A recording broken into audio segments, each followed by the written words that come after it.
In today's video, we're going to make some significant progress on Black Betty, our 1966 Mustang that we are in the process of converting from a 6-cylinder with a C4 to a 351 Windsor roller motor and a T5 transmission. First things first is to check that engine that I just bought and make sure that it's going to be set up to go into that other car.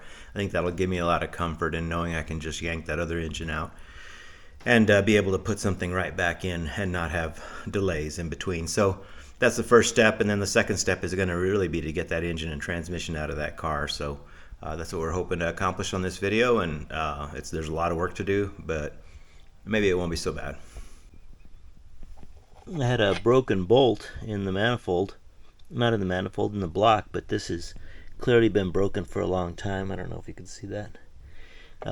So I've been trying to extract it to make sure that, I'm sure it was sealing, but to make sure that it seals well for me. And obviously I didn't get it exactly centered, but I've drilled it out. My extractor won't quite pull it, and so now I'm just going to take the threads out. I do have access to the bottom, so worst case I'm going to run a bolt through it and just put a bolt under here and tighten it all down. And my biggest fear is just making sure that there's no other broken bolts. That doesn't look good. Let me stick something down there. Ah, good. That's good. So yeah, so no other broken bolts that I can see. Everything looks good. I don't really want to buy a whole gasket set or spend a bunch of money on gaskets. And I've got these 302 gaskets, and for some reason I have 5 of them. And so I'm thinking about using those. I think they're very similar. The heads are really very similar, and so I'm wondering if maybe I can't just put them on here. Let's take a look. I think this is this side, and I'll show you what I'm doing.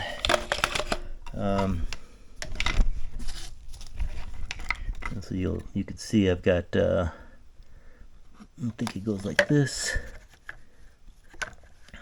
and I think that's nothing. That's just a little well that oil tends to accumulate in, but it looks like to me like they fit. So I know that 302 and 351 heads are interchangeable, and the only difference is in the bolt holes. So I'm going to go ahead and use these. That's where we're at. I did order a distributor for it with a steel gear on it for the roller.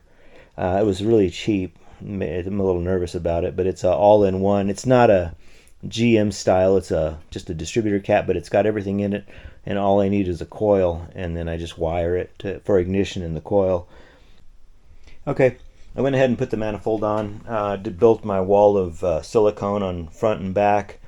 Scrounged some bolts off of the other manifold to secure them. I noticed that I've got I need a block-off plate here that I'll need to order or make, so I'm gonna figure that out. And then I intend at some point to install something on this thing that I bought a while back, and I was going to use it on the Falcon but never got around to it. It's got a cheesy kind of name. It's called a carb cheater. A guy that I watch on YouTube basically designed it and sells it, and all it is basically a controlled vacuum leak, but it uses a little servo motor running off of the O2 sensor that introduces air when the air mixture is rich, and so the servo motor opens and closes this controlled air leak.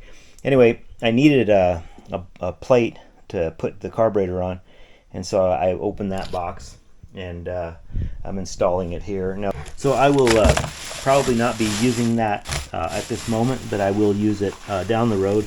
But I needed a plate, so I installed the plate. And then I've got a carburetor here that I still need to go through, and I bought it, but I want to check and see what jets it has in it, and you know what,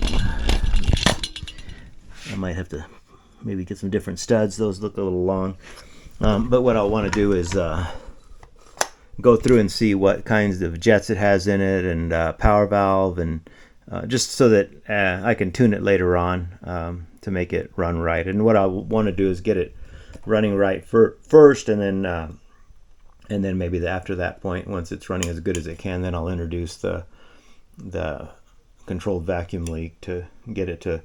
And what the benefits of it are that it makes it easy and less prone to temperature differences, altitude differences. You know, it makes it run better all the way around. I don't think it does anything for power. It just makes it a much more, you know, a better performing engine under a variety of different conditions. So I'm a little breathless here. I'm just kind of going to leave the valve covers on for now. I'm pretty sure they don't leak, and so I've got some, but I need to repaint them. I've got the, I think I told you, I've got the flywheel coming, and then I've got the clutch kit over there, and I'm getting close to the point where I feel like I'm ready to pull the other engine out. Once that comes in, I'll probably replace that seal, put the flywheel on, maybe even you know, align the clutch and bolt that all up, and then from there then I can know that all I got to do is get the transmission over here when the time comes. So I've got a lot of work to do. We'll keep on going. It's not pretty, but I made a choke block off plate rather than order one online. I found them online anywhere from $33 to $95, and it just looked like a flat plate, so I just kind of uglily cut one. Anyway, I cut one, and I just took an inner tube and stuck it underneath with a little bit of silicone, and so we'll see if that does what we need.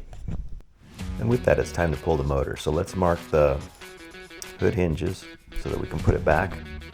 And then I enlisted the help of my lovely lady to pull this hood off. One of the few times that I do ask for help. I didn't want to damage the car. And then reach your hand behind it and underneath the front, and then we'll just pick it up like this. Ooh, and walk forward. Ooh, forward, not back. Now we're gonna go high with it because I think we're gonna have to go over the car. So let's lift it. Put your hands under it. Watch that like that. Yeah. Oh, good call. And then we'll walk it. Make enough room for both of us. Can you go like that way? Oh, it's kind of heavy, huh? Oh, you're putting it up there. Yes, ma'am. Oh, got it. Oh. Oh. I thought it was going on the hood. You know what? I don't like this right here. Let's bring it forward. Forward? Yeah, and then we'll just drop that right there. I think that's fine. Okay.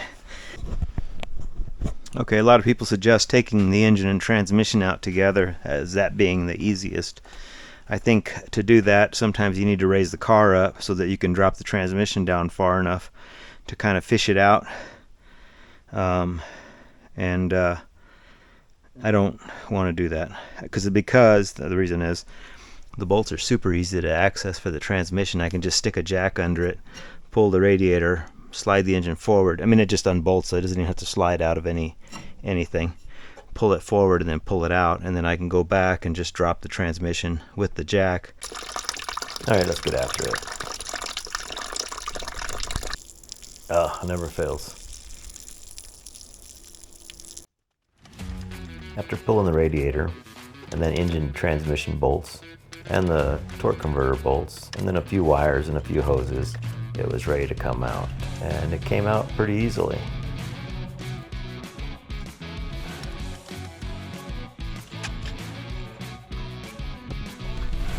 Step one, done. Well, the transmission's out, engine's out. We have an empty engine bay, and our next step is really just to prepare the engine bay for a new drivetrain.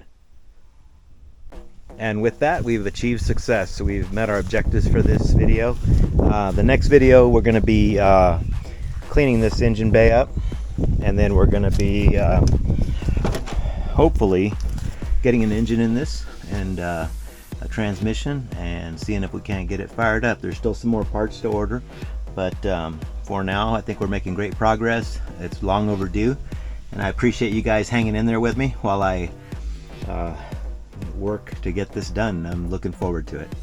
Thank you for watching.